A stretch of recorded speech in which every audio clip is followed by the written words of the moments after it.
Kanaafiyyuu tooftaa san keessatti sadarkaan uummanni Arsii amma irra jiru sadarkaa gosaayyoo osoo hin taane sadarkaa sabaati jechuudha. Kanaafiyyuu uummanni kun uummata kabaja qabu, uummata heeraa fi seera qabu. Akkuma reefu siin jedhe gaafa waa'ee Baalee dubbanne uummanni abbaan biyya Baalee Kaamolee waaressanii buna wal waamu ollaa firrinii ciisa boraati tolchaa wal jala seenna cimee qorrinii. Atillee sirreeffachuu qabdu, anillee sirreeffachuu qabu, uummanni sagalee keenya kana dhaga'ullee sirreeffachuu qabu. Caffee madda walaabutti sirni gadaa hin haaromfamne ni tumame malee.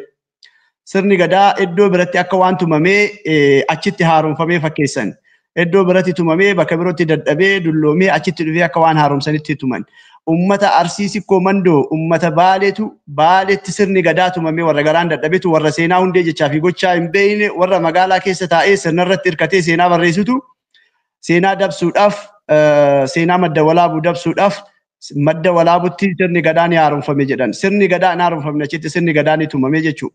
Kanaaf namoonni sun deemanii madda walaabutuyyuu iddoo biraa godhuudhaaf iddoo biraa yaaluudhaaf warra deemaa jirutu jira jechuudha. Madduma walaabuu matamesiitu. Kanaafiyyuu wanti sun illee sirraa'uu qaba.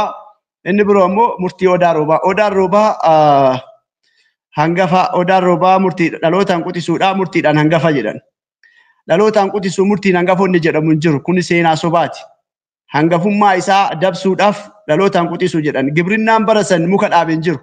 Muyni Odaan kanatti dura biqilee kana duubarra biqiloonni jedhamu hin jiru. Mukaa miti kan nuti barbaannu. Heeraa fi seera uummata Oromoo santu hangafaa jechuudha. Murtii uummanni Oromoo kaleessa lallabateetu ta'e Odaa Roobaarraa lallabateetu hangafa. Kanaaf hangafummaa isii san qajeelchanii abbaa karraa Odaa Roobaa san hangafummaa isaa qajeelchuu dinnaaf Odaan Roobaa dhalootaan qutisuudha murtiidhaan hangafa jedhan. Wanti sun dogongora jechuudha. Kanaafiyyuu wanti ani Baalee wal qabsiisee wanti ani jedhu wanti ani dabalu isuma kana biyya heeraa fi seera qabdu, biyya caffee qabdu, biyya murtii qabduudha jechuudha. Kanuma itti dabalama. Asirratti qabxii guddaa tokko isinirraa argadhee jira keessaa yoo dhimma Odaa Roobaa hangafa quxisuu waan jedhamu saniin wal qabsee odaalee shanan jiran keessaa Odaa Roobaa hangafa waan jedhamu jira. Odaa Roobaa hangafa ta'uu isaa seenaan biqiltuun dhaabbate yeroo sanitti hin jiru dhugaadha. Murtiin ichirraa darbamuun isaa carraa argateetiin carraa yeroo sanii argatee murtiin Oromoo ichirraa darbuun isaa hangafummaa gatee jechuudha. Eeyyee sanidillee hangafummaa ta'ee sababni murtiin uummata Oromoo achirraa darbuudha. Uummata Oromoo fi Oromiyaa kana dursa uummanni Baalee biyya turte jechuudha. Odaan Roobaa biyyummaadhaan biyya bulchaa ture. Oromoo fi hundeeffama Oromoo fi Oromiyaa dura Baalee biyya turte jechuudha.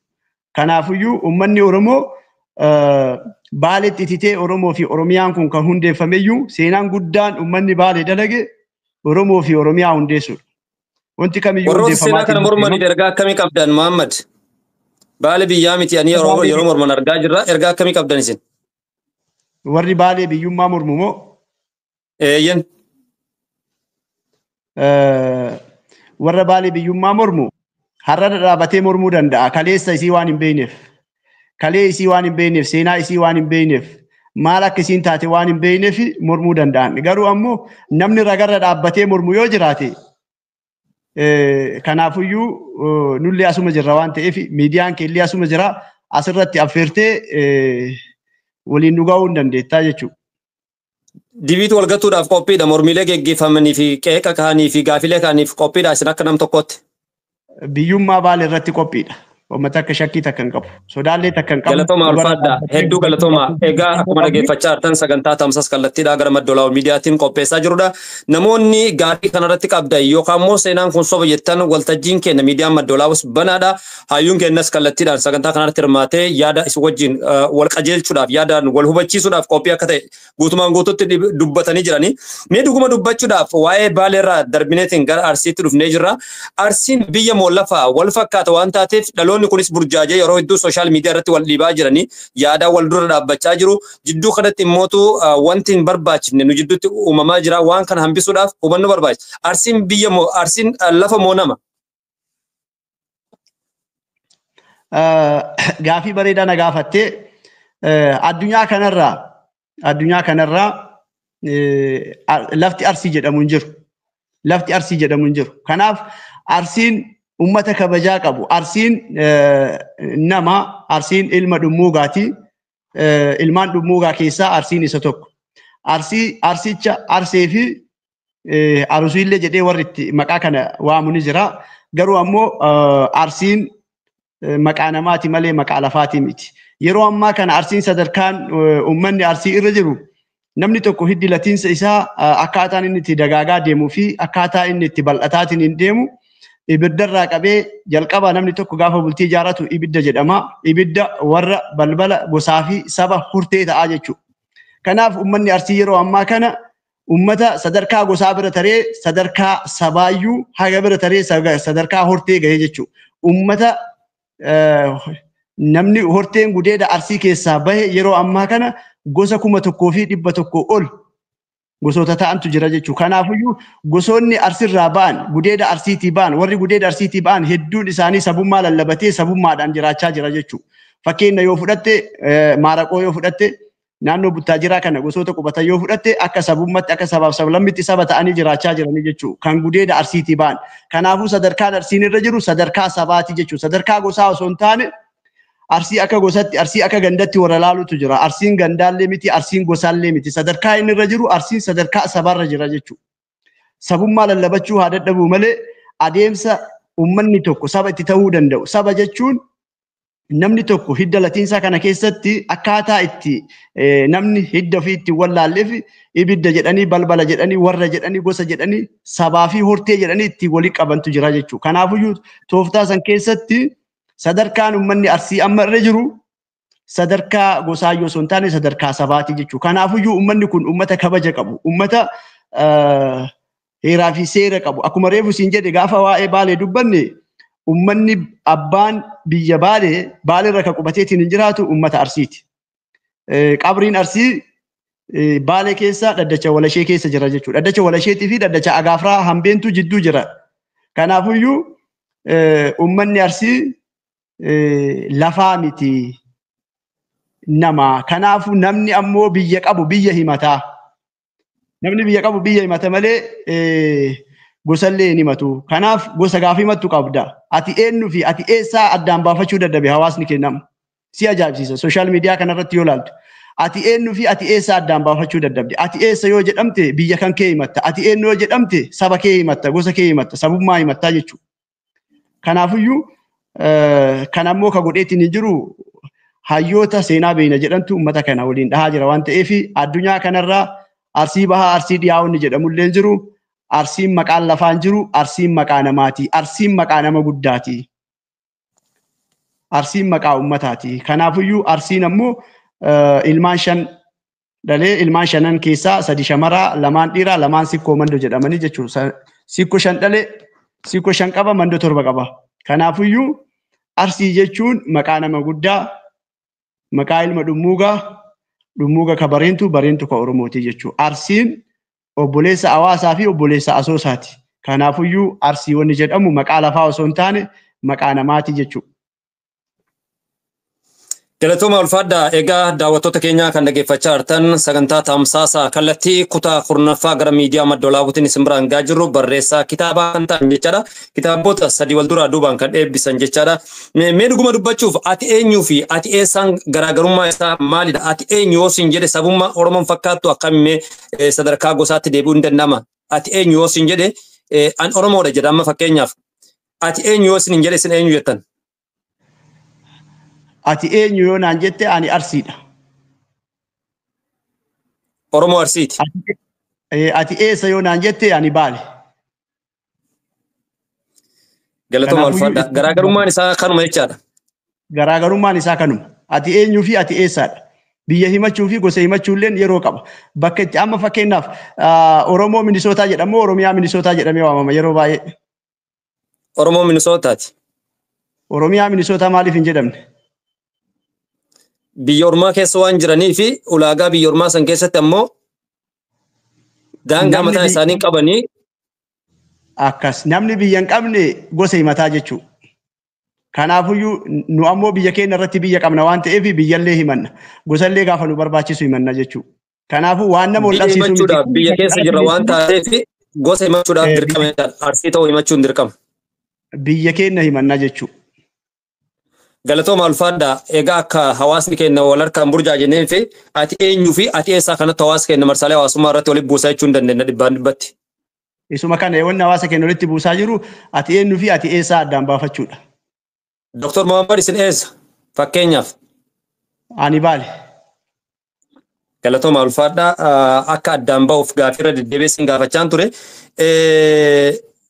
Arsiin dhuguma dubbachuudhaaf seenaalee gurguddoo qabaa seenaalee qabsoo arsii raayis waan tokko tokko tuinee karaa biraatitti darbina mee azuleen fa'aa akkamitti yaadattan calii calanqoo fa'aa akkamitti yaadattan seenaalee quubsama hedduu qaba gootota hedduu qaba arsii hoggaa jennu arsii kana gootota isaanii kana akkamitti ibsuu dandeenya langaanoon keessa jiran immoo diidaa jennee himnamoo baale jennee himnamoo fakkeenyaaf naannoo jiddugaleessa arsii lixaa amma jedhamu kanatti kana kaayyasan gammadaa fa'aa jiru kawarra namoota gurguddoo ka jiguyyi kadheen eegaman hedduu jiru maqaa lafaatiin himnamoo maqaa arsiitiin himnama isaan kana.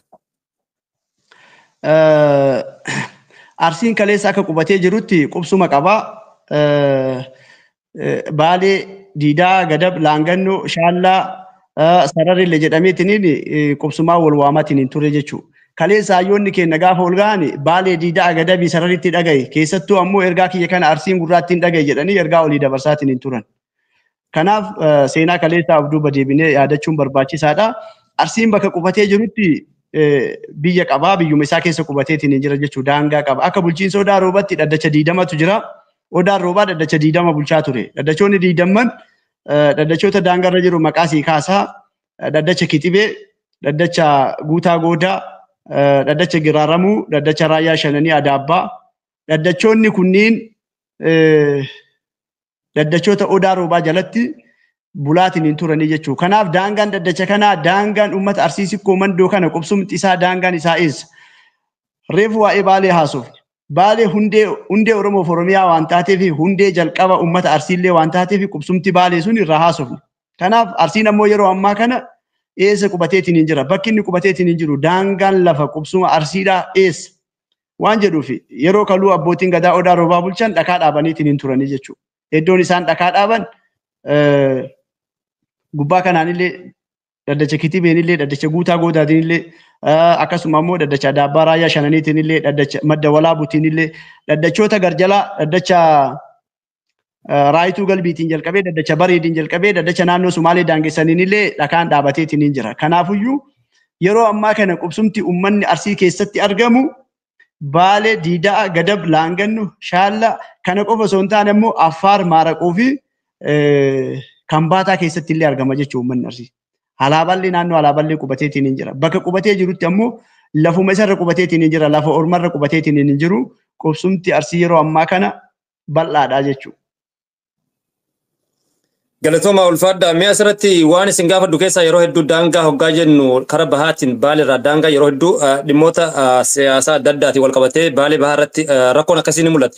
Arsii gara olaanuu gara dhihaa kanaanis haa ta'u karaa Sidaamaatiin akkasuma gara Geedoo kanaanis rakkooleen jiranii gara naannoo daangaan isaa hangami yeroo hedduu daangaa hoggaa jennu karaa bahaa irratti xiyyeeffannaa kibba Baalee jechaadha.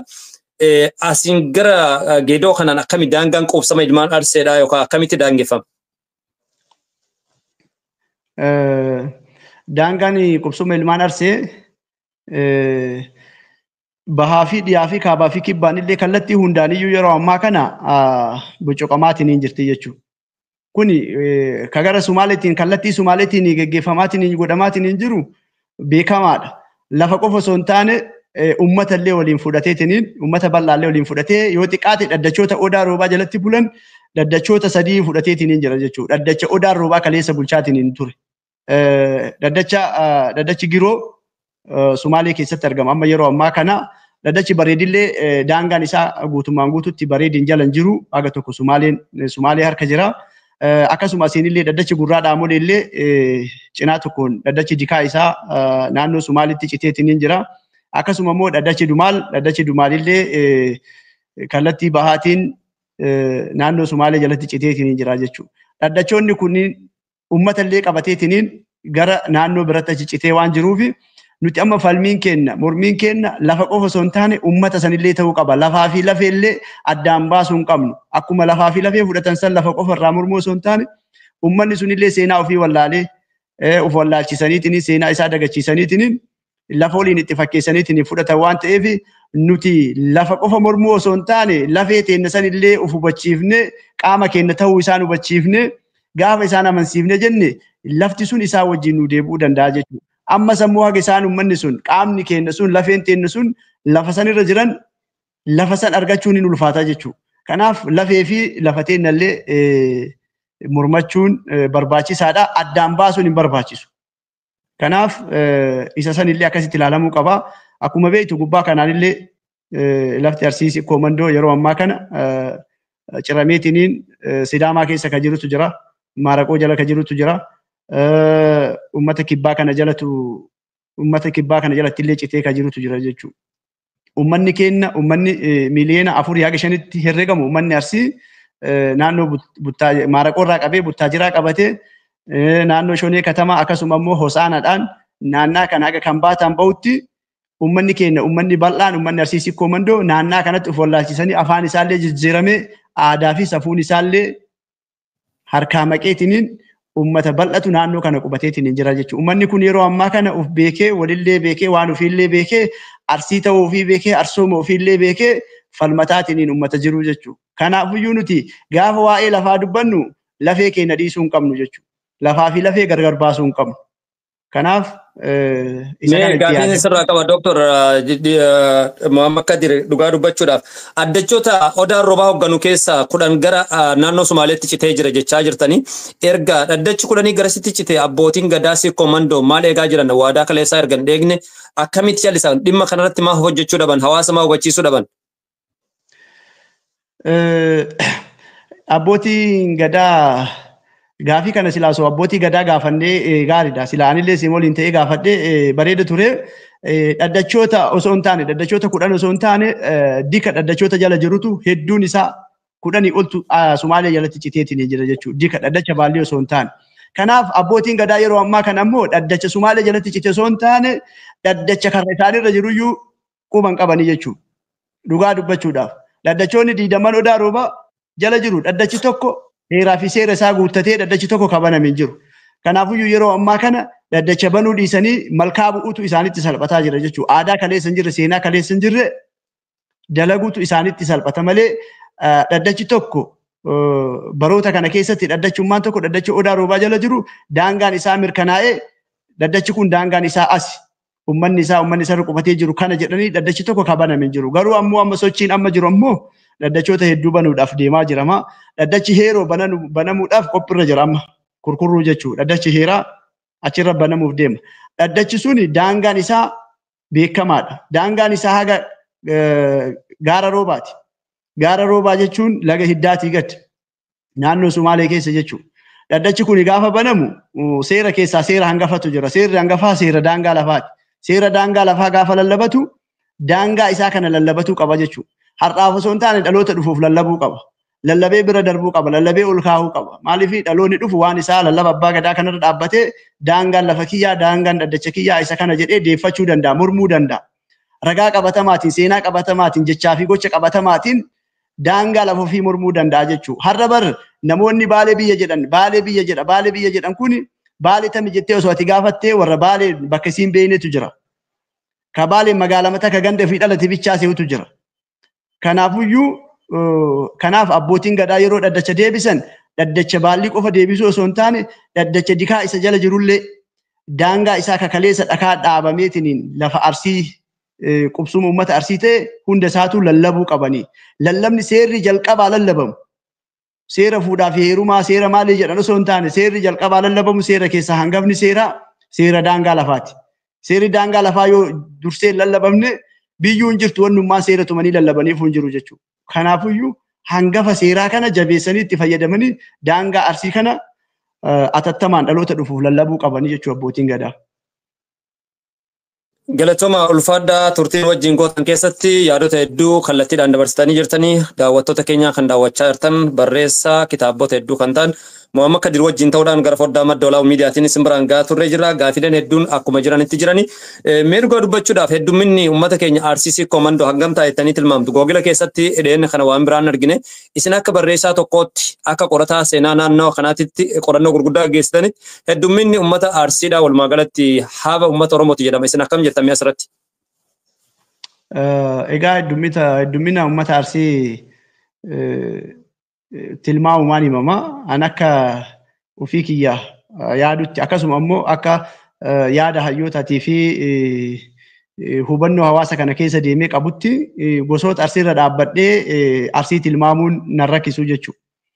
Tilmaama duraan tilmaamamerra dhaabbadhee ammoo hubannoo gosoota abbaa gosaa gosi takka baay'inni isii hagam takka gosa tokko gosi takka gosa ta'uudhaaf hormaanni isii abbaa meeqa yoo ta'e baay'inni isii hagam takka yoo ga'e waan jedhurra dhaabbadheeti yeroo ammaa kana Arsiin miliyoona 30-35 jedhee tilmaama. Sababni isaa gosoonni Arsii naannoo biroo keessa qubatan kan qubsuma Arsii keessa hin jirre fakkeenyaaf naannoo Alaabaa, Kambaataa, Shonee Katamaa, Hadiyyaa, Hosaanaa, Buttaajiraa, Maaraqoo keessa qubatan miliyoona 4 haga miliyoona 5tti tilmaamamu. Kan ammoo tilmaama hawaasa naannoo sanirraa arganne jechuudha. Maanguddoo argaa dhageetti hayyoota naannoo sanirraa arganne. Affaar keessa Arsiin Affaar keessa qubateetiin jiru Adalka jedhamu. Adaliin kun obboleessa Hophannoosaa obboleessa Habarnoosaati. Warra torban ulshoo naannoo Zuwaay Bulbulaa qubatan kanaan obboleeyyanii Adal sun Affaarin keessa bal'inaan qubata jechuudha. Inni nu miliyoona hedduutti lakkaa'ama. Kanaafiyyuu Googilii irratti yeroo ammaa kana kan mul'atu Arsii qubsuma Arsii keessa jiru ka arsummaadhaan arsoomaan of beeku osoo hin taane ka qubsuma Arsii keessaa daangatti baheetiniin saba biroo maqaa saba birootiin jiraachaa jiruyyuu baay'inni isaa sanii oli jechuudha. Kanaafiyyuu ani tilmaama kiyyaan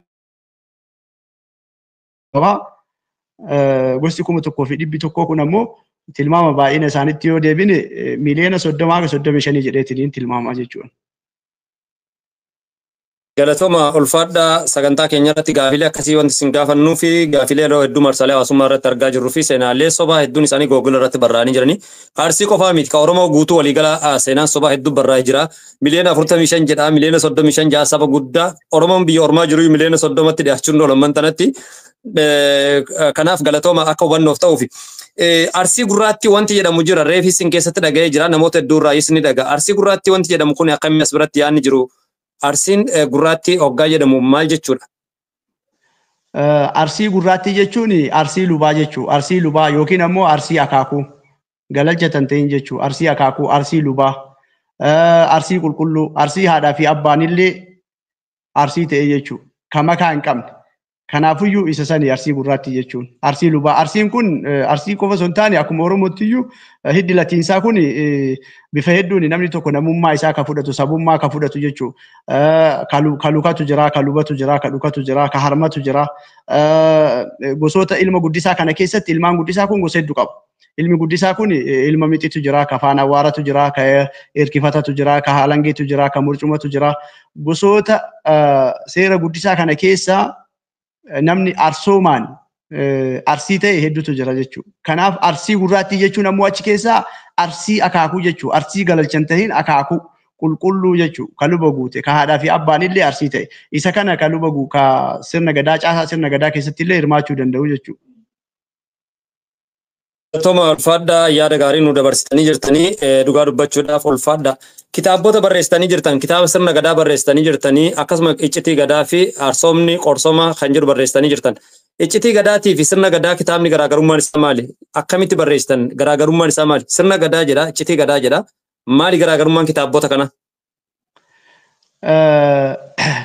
Kitaabni aadaa fi duudhaa irratti barraa'u hedduun isaa garaagarummaa guddaa hin qabu. Maaliif aadaa fi duudhaan hawaasaa wal fakkaataa. Garuu ammoo akkaataa uummanni keenya sirna gadaa barreessee sirna gadaa sana hawaasni keenya hubachuu hin dandeenye sirna gadaa uffatuma qofa uffatanii uleema qofa qabatanii kallacha hidhatanii ardaa jilaa qofa deemanii buttaa qalanii nyaachuu qofa itti fakkaata hawaasa keenya. Sirna gadaa kana abbootii gadaa namni waan gaafatu akka waan uumarraa kennameefitti ilaalanii sirna gadaa sana akkasitti namni hubachuu didee jennaan deebi'ee iccitii gadaa jedhee akkaataa itti namni sirni gadaa iccitii qaba. Sirna gadaa keessa gaafilee garagaratu jira iccitiin jiru maali jedhee hawaasni keenya gara gaafitti dhufuuf gaafilee 300 deebii 300 wajjin kan of keessatti qabu iccitiin gadaa bifa kanaan qophaa'ee jechuudha. Sirna gadarraa wanni garaagarummaa isa godhu gaafilee hedduu gaafii 300 fi deebii 300 of keessaa qaba. Akkaataa itti hawaasni sirna gadaa kana itti gaafateetiin itti baratu. Abbaa gadaa ta'uuf ulaagaan abbaa gadaa namni tokko abbaa gadaa ta'uuf nama akkamtu abbaa gadaa ta'a. Eenyutu haadha siinqee ta'uu danda'a. Namni akkanumaan alangee gabaa bitatee sirna namaa dubbataatiin oola. Kanaafuu eenyutu alangee qabachuu danda'a, eenyutu bokkuu qabachuu danda'a, eenyu kallacha hidhachuu danda'a, eenyutu haadha siinqee ta'ee siinqee qabateetiin hawaasa tajaajiluu danda'a. Intala akkamitti dhalattee, intala akkamitti heerumtee, akkamitti guddatteetu haadha siinqee ta'uu danda'a. Ka jedhu kitaaba Iccitii Gadaa san keessa jira jechuudha. Maaliif kana godhe? Hawaasni baratuufi. Muhabbaan badduudha. Waan tokko akka malee yoo jaalatani namni waan hubatu waan san jaalaluma qofa deemama waan ta'eef. Kanaafuyyuu sirni gadaa heeraa fi seera qaba waan ta'eef uffataa fi dhaabataa fi dubbata qofaa miti. Heeraa fi seera isaa san keessa gadi bu'anii haa barataniif Iccitii Gadaa jedhe. Walumaa galatti kitaabni seenaa aadaa fi duudhaa irratti barraa'u qabiyyeen isaa akkaataa itti ibsitu malee garaagarummaa guddaan qabu jechuudha. Gaafii isin gaafanne keessaa qabxiilee gurguddoo argannee jira. Gaafii kitaaba sirna gadaa jedhuu fi iccitii gadaa jedhu garaagarummaa guddaallee qabaachuu baatu gamootu wanti adda gati yoo jiraate gaafilee 300 bifa koonzerveeshiniitiin yookaan diyaaloogiitiin qophaa'uu isaati. Kunis kan ta'uu danda'e sababa hawaasni keenya hubannoo kitaabota dubbisu yeroo hedduu hin jiru. Kana bifa gaafiitiin gaafachaa ofii isaati akka warra hubatuuf deebiillee wajjin deebisuudha. Gaafilee 300 jechaa waan guddaadha. Kitaabota akkasiin garee gammaatti dhugaa dubbachuudhaaf deebiin 300 wajjin gaafii 300 keessatti ijoolleen keenya akka warraa baratan ispeeshaalii biyyoota Awurooppaa, Ameerikaa, Awustiraaliyaa, Afrikaa keessa jiran gaafiif deebii akkasii geggeeffamuuf ijoollee keessan ofii keessanii gaafachuudha kitaaba irraa waan gaafatame sana hordofaatiin akkasitti gaafachuun ni danda'ama jechuun yaada kun waan gaariidha waan guddaadha. Mee kanaan wal qabatee qeeqni yookaan mootu yaadni hawaasa akkam ture kitaaba kana waggaa barreessan turtii akkamii isinitti furate dadhabbiin keessan maal fakkaata kitaaba kana barreessuudhaaf chaalenjii akkamii argitanii jirtanii mudannoo akkamii qabdan walumaa galatti kitaabota kana barreessuu wal qabatee. Tole mudannoo nama kitaaba barreessu namni kitaaba dubbisu ibsuu danda'a. Kitaaba barreessuu miti kitaaba dubbisuunu agamta akka inni chaalenjii nama godhu agamta akka inni ulfaatu namoonni ogbaruudhaan hiriyyaa qabanii beekanii. Anammoo kitaaba kana barreessuu duratti ardaalee jilarra deemee murtii fi muraamurtii hoodaa fi qooda seeraa fi sirna uummata Arsii barachaa ture jechuudha dhaddachoota irra deemee. Waan baradhe sanirra dhaabbadheetiin gara kitaabatti jijjiire jechuudha.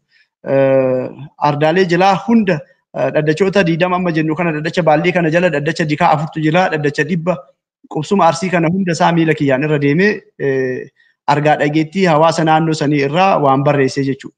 Kanaafuyyuu yeroo sanitti ulfaatadha. Waan yeroo san dabarsee ammarra dhaabbadhee dubbachuu hin danda'u maaliif beelaa dheebuu qaba. Aduu fi qorra qabaa, dadhabbii hamaa qabaa. Walumaa galatti akkaataa itti seenaan itti barraa'u baay'ee ulfaata. Keessattuu seenaan aadaa fi duudhaadhaa seenaan sirna gadaatiin wal qabatu murtiidhaan wal qabatu ni ulfaata. Maaliif jennaan fakkeenyaaf qaama namaa kana gubbaa qaamni namaa kun guutumatti bakka 27tti qoodama. Seerri isaa jechuudha qaama namaa kana. Qaama namaa kana bakka 27tti ka qoodamu kana rifeensa irraa akka kootteetti baalee gammoojjitti murtii isaatii fi gadab dhuftee murtii isaa tana akkaataa isiin itti wal fakkaattu wal bira qabdee ilaaluu qabda waan ta'eef ifaajee baay'ee qabaa jechuudha.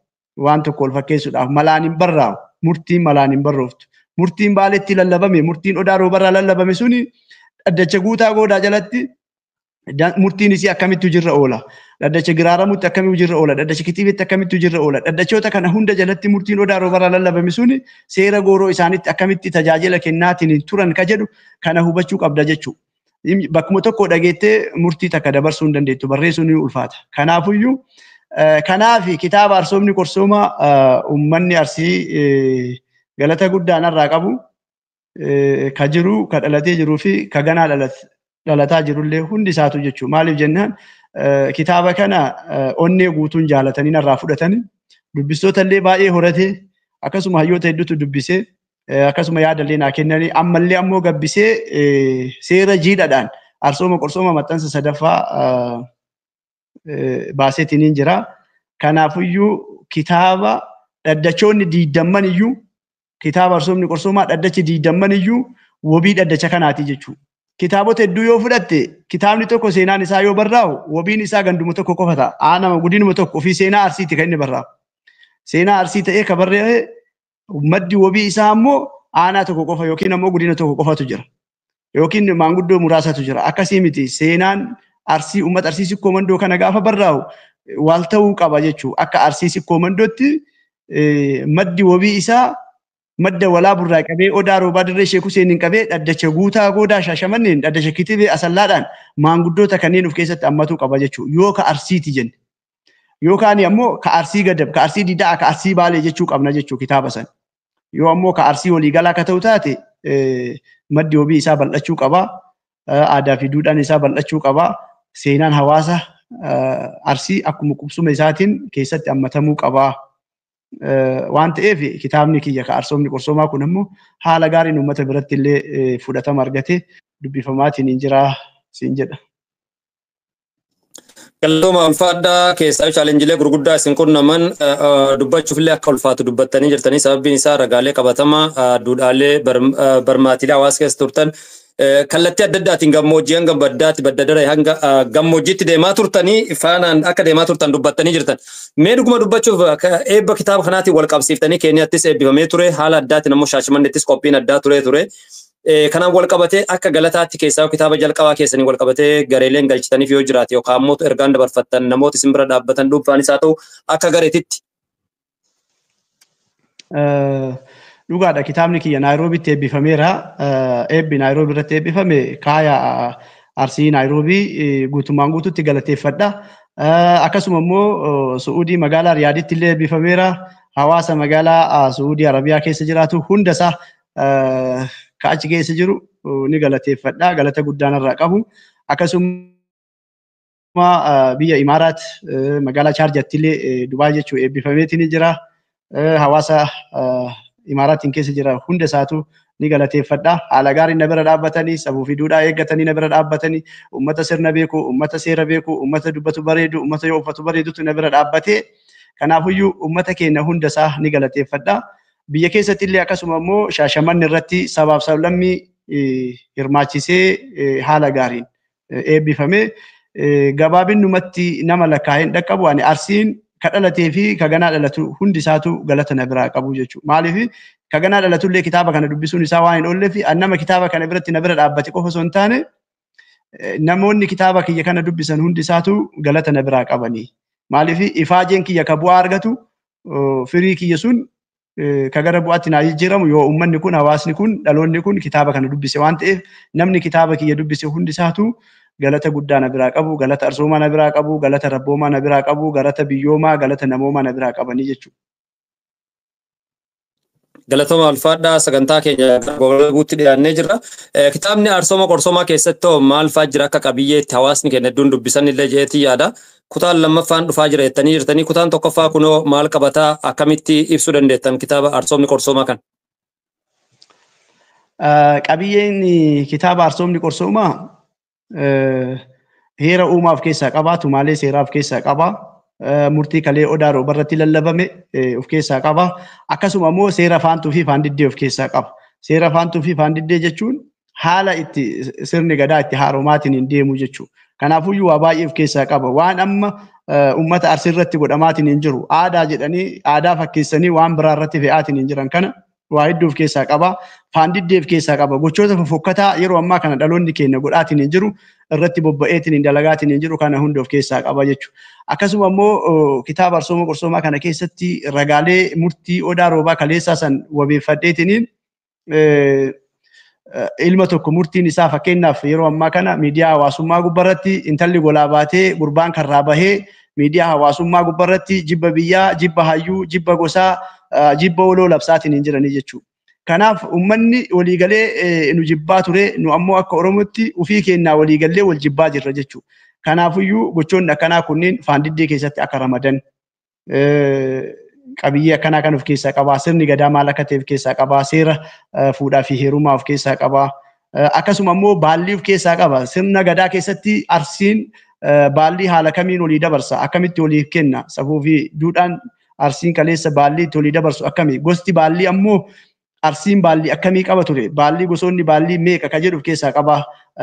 Luba baalliitu jira, buqqisa baalliitu jira, cicha baalliitu jira, ciisicha baallii. Waa baay'ee baratanii jechuu kitaaba kanarraa. Akkaataa caaseffamni sirna gadaa arsiitti ijaaramu dikarraa haga manbulaa manbal'atti caaseffamni sirna gadaa arsii akkamitti akka ijaaramuu qabu jechuudha.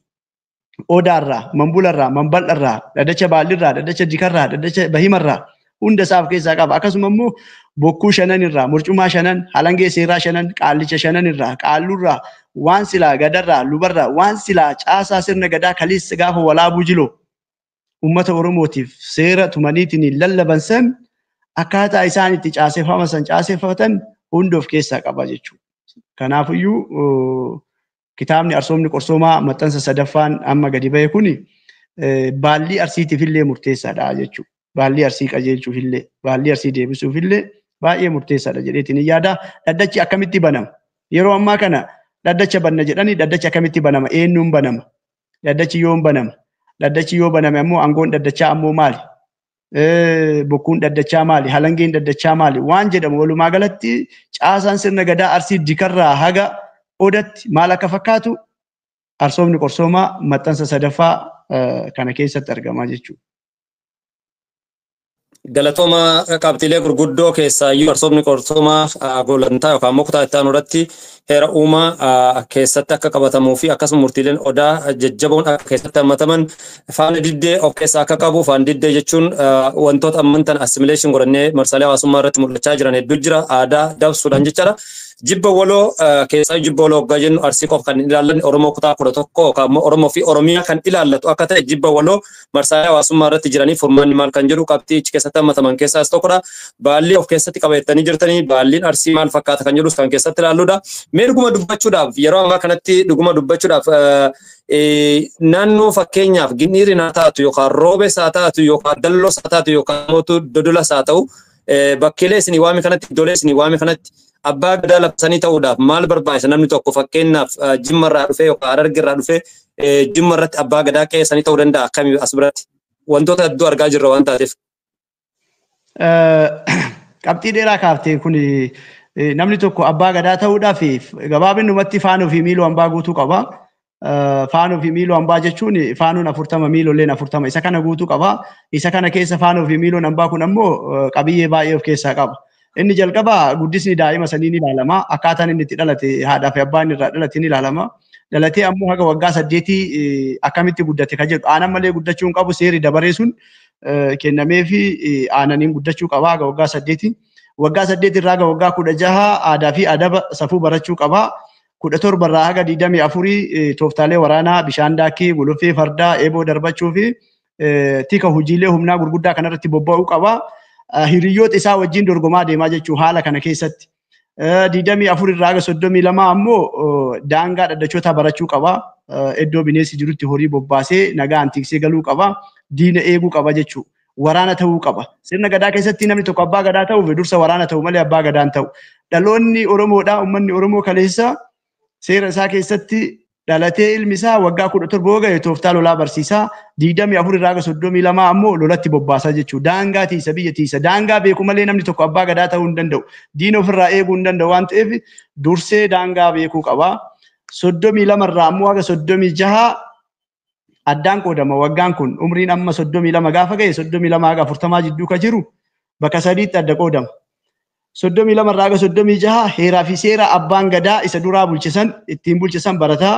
36tti yoo haadha manaa hin qabaanne haadha manaa horatee haadha warraa horatee bultii ijaaratee haga 36 irraa haga 39 haadha warraa wajjin tarree galee heeraa fi seera haaromfame kabara dhufu lallabu kabara dhufu yoo gadaa fudhate ittiin bulchuu danda'u isa kana barata jechuudha.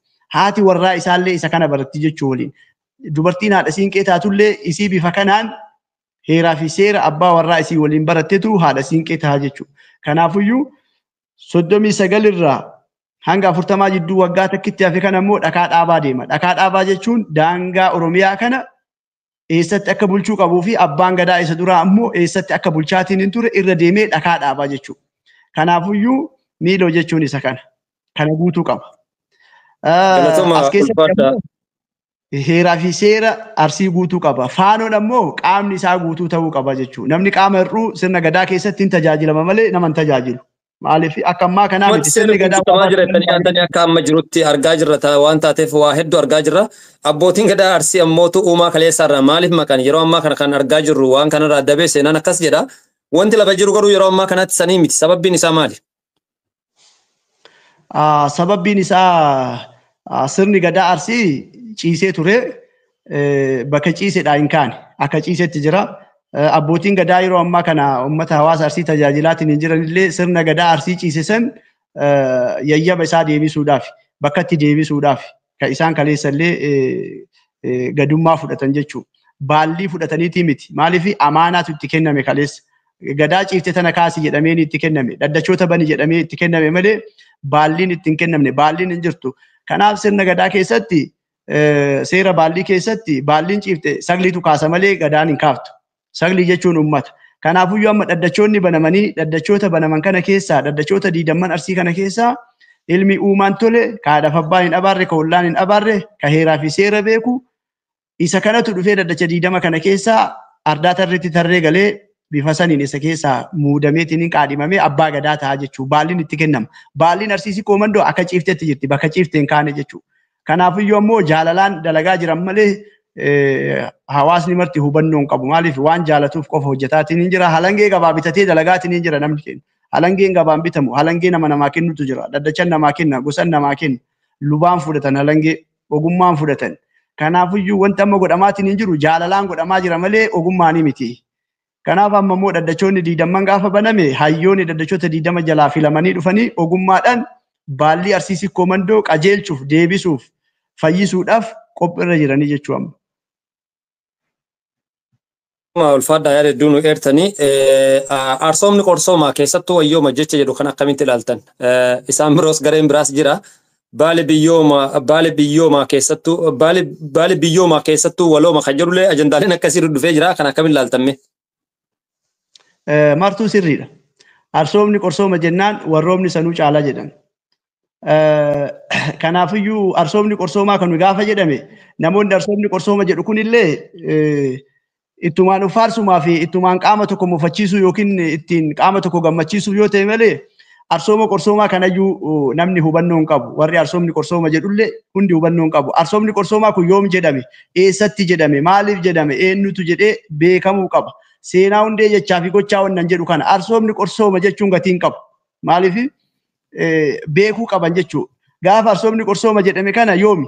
Gaafa gadaan ka Arsii Arsiin ka dhugaan ka Waaqaa jedhame yoomi? Gaafni Arsiin bishaan gaafatan aanan namaa qiyya jedhan sun yoomi? Gaafa Arsiin lubaan malee qubaan hin bulu jedhan yoomi? Kanaafuyyuu jechoota kaleessa uummata Arsiitiin jedhame kana hundee isaa beekuun barbaachisaa. Har'a fooloo ittiin guddifachuudhaaf yookiin waan tokko tokko ittiin of jaalachiisuudhaaf arsoomni qorsooma jechuudha.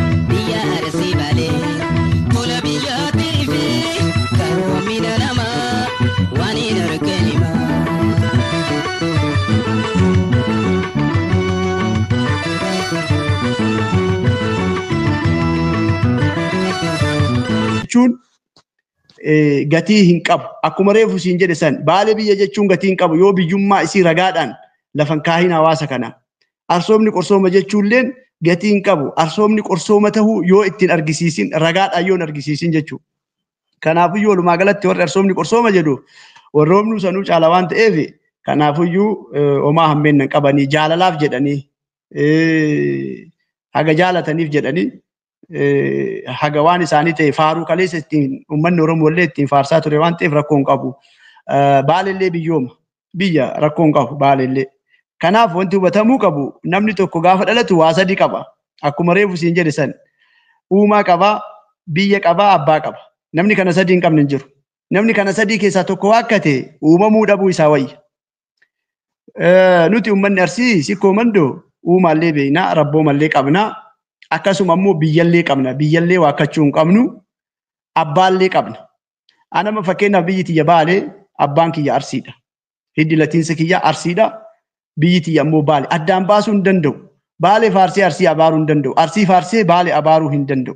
Kun safuudha. Maaliif abbaa fi biyya addaan baasee beekuu qaba jechuudha.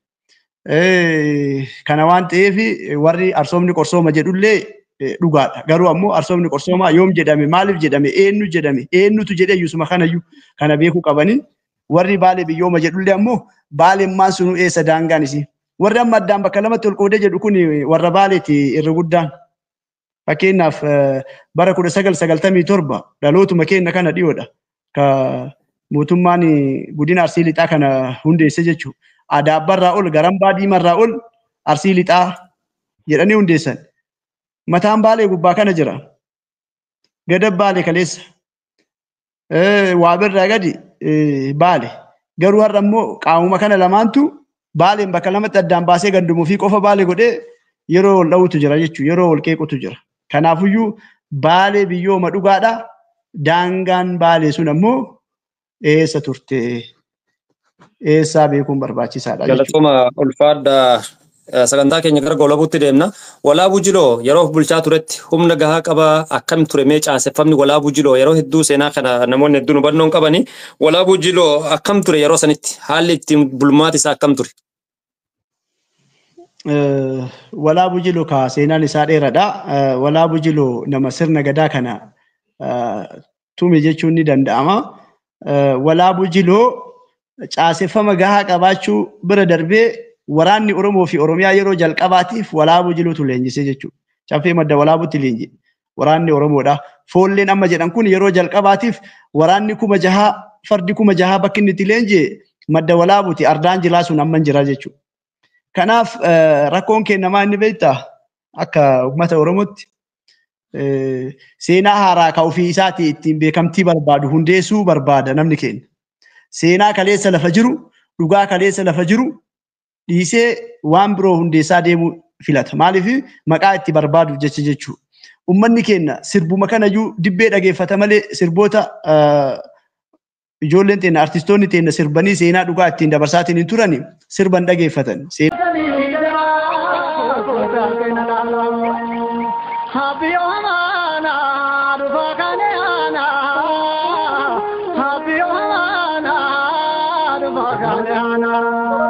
Dhageeffatan malee dibbee dhageeffatan malee. Kanaafuyyuu Haacaaluu Hundeessaa sirba isaa keessatti waa'ee madda Walaabuu sirriitti ibsee lafa kaa'ee jira. Gahee isii maal akka isiin taate. Kanaaf Walaabuun Jiloo caasaa of danda'e qaba. Dhakaa dhaabeetiin hin qaba. Dhakaa dhaabaa jechuun daangaa lafaa qaba. Heeraa fi seera qaba. Heeraa fi seerri isaa sun isa bira darbee uummata Oromootiifiyyuu gumaachee uummata Oromooyyuu ittiin bulchaa turanii jechuudha. Kanaafuyyuu Walaabuu Jiloo nama sirna gadaa kana itichee waraana Oromoo fi Oromiyaa kana hundeessee jechuudha. Ulfaadhaa yaada keenya gara goolabuutti deemnaa sa'aatii keessan aarsaa gootanii dhufuu keessanii galatooma. Ergaan Oromoof Oromiyaaf dabarsitan yoo jiraate ergaa akkamii qabdan?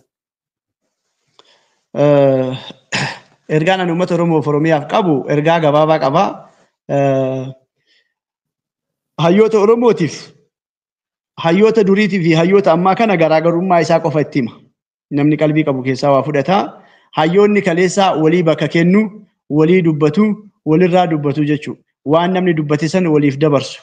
Hayyoonni ammaa ammoo walirratti dubbatu. Barumsa baratan kana meeshaa waraanaa godhatanii ittiin wal cabsan. Kanaafuyyuu garaagarummaa hayyoota kaleessatii fi hayyuun ammaa inni kaleessaa hayyummaa isaatiin biyya tajaajilaatiin hin ture kakalee.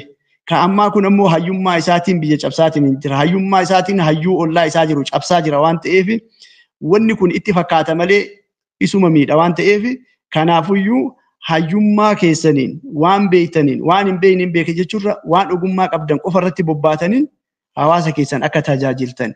Osoo hayyoonni Oromoo jiran yeroo baay'ee hayyoonni Oromoo osoo jiran uummanni keenya seenaa dheeboteetiin rakkataatiin hin jira. Seenaan uummata keenyaa hin barroofne. Seenaan Arsoomni Qorsoomatuu hin barroofne. Seenaan Baalee hin barroofne. Warri Baalee biyya jedhu, warri Arsiin Arsoomni Qorsooma jedhu maaf gadi bahee barreessuu dadhabe. Uummanni kun dheebuu qaba. Jechi kun gatiin qabu seenaan isaa yoo hin barroofne. Kanaafuyyuu hayyoonni keenya gadi baatanii dikarra deemtanii gaara baatanii laga buutanii seenaa uummata kanaa barreessitanii dheebuu uummata kanaa baasuu qabdanii. Biyyi takka biyya jedhamuudhaaf yoo seenaa qabaatte kanuman dhaamaa fi akkasuma ammoo dhaloota ammaatii ammoo barumsi kun sadi. Barumsi sadi. Barumsi tokko barumsa haadhaa fi abbarraa baratan. Barumsa asii achii baratan. Barumsi lammaffaan ammoo barumsa achii as baratan. Inni sadaffaan ammoo barumsa amantaati. Kana keessaa namni barumsa aadaa fi adabaa safuu fi duudhaa kamaatii isaa hin baranne hayyuu ta'uu hin danda'u. Jilbaa gadiin qullaa. Maaliif jennaan dooktora yuunivarsiitii keessaa sirna fuudhaa fi heerumaa qorachuu deemutu jira. Seenaa Arsii qorachuu deemutu jira.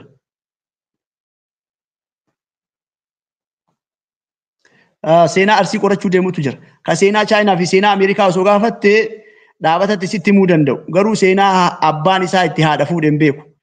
Kan sadarkaa doktoreetii riisarchii dalagatutu sirna fuudhaa fi heerumaa keessatti sirna dhaamataa qorachuu deemuutti jira. Dhaloonni waan akkanaa kana barumsa akkanaa kana qofa irratti xiyyeeffachuu hin qabu. Barumsa asii achii barachuu qaba. Barumsa aadaa fi duudhaa kan safuu kan seenaa isaa kan waan isaa barsiisu kana barachuu qaba. Kana irratti xiyyeeffachuu qaba. Kana gaafa baratu ammoo addaan baasee beekuu qaba. Akkasuma ammoo kitaabota yeroo ammaa kana sirna gadaatiin wal qabatee waa'ee aadaatiin mana barumsaa keessa galeetiin dhaloonni irraa barachaa jiru sunis hanga tokko dogongora wayii qaba. Dogongorri inni qabu maali? Kallattii tokko qofa irraa barraa'eera. Isa sanillee ammoo hayyoonni keenya sirreessuu akka qaban waajjira barnootaatiif illee isan dhaama yoo sagaleen kiyya kun kabira gahu taate. Waajjirri barnootaa seenaa jechuun hundee jechaa fi gochaati. Gaafa kitaaba sirna gadaa barreessitu madda walaa bu'uura godhachuu qaba. Odaa roobaa bu'uura godhachuu qaba. Odaa bultumu bu'uura godhachuu qaba. Odaa nabee, odaa bisil, odaa bulluq, odaa hullee, gumii gaayoo kanneen bu'uura godhachuu qaba. Malee odaa nabee qofarraa seenaa sirna gadaa barreessee Oromiyaa guutuu seenaa kana barsiisa yoo jedhe dogongora. Oromiyaa guutuu ajjeesee Oromiyaa guutuu tuulama godhaa jira jechuudha. Yoo seenaa odaa roobaa qofa Oromiyaa guutuu barsiisa yoo ka jedhu taate Oromiyaa guutuu Arsii godhaa jira jechuudha.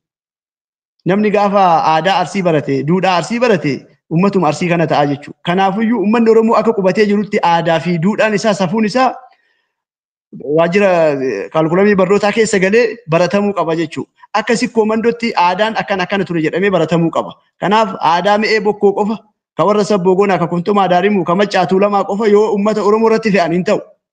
Kunis sirraa'uu qaba. Aadaa haaromsine jedhanii aadaa walirratti fe'uun barbaachisaa miti. Aadaan akka itti haaromfamu aadaa hawaasa saniitu haaromfama malee aadaan aadarratti hin fe'amu. Aadaa tokkoon bakka hin buusan. Kanaafuu kunillee sirraa'uu qaba. Walumaa galatti sirni gadaa ittiin bulmaata waan ta'eef amantaa miti. Dhaloonni keenya gaafachuu qaba. Ulaagaan abbaa gadaa maal akka ta'e gaafachuu qaba. Sirni gadaa caaseffamni isaa akkamitti akka ijaaramu gaafachuu qaba. Heeraa fi seerri isaa maal akka ta'e gaafachuu qaba. Kanaafuyyuu dhaamsa ani gabaabinumatti qabu dhaamsuma eenyummaati. Hidda latiinsa ofiillee beekuu qabani. Walumaa galatti waa gaafachuu qabanii jechuu barbaadetti.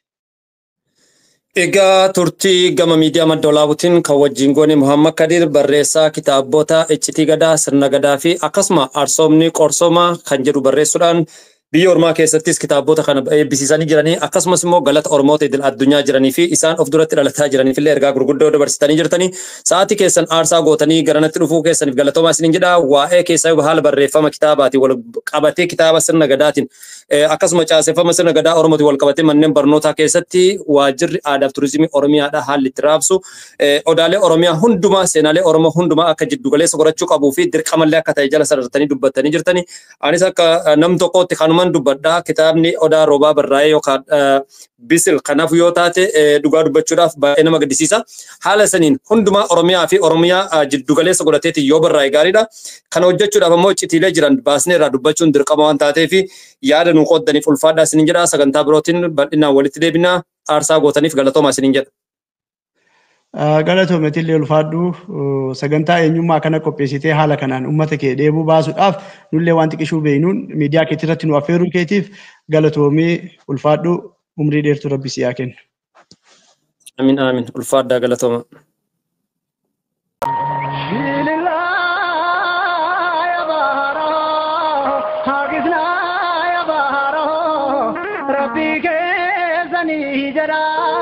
Taatena laala, shilila ya baara,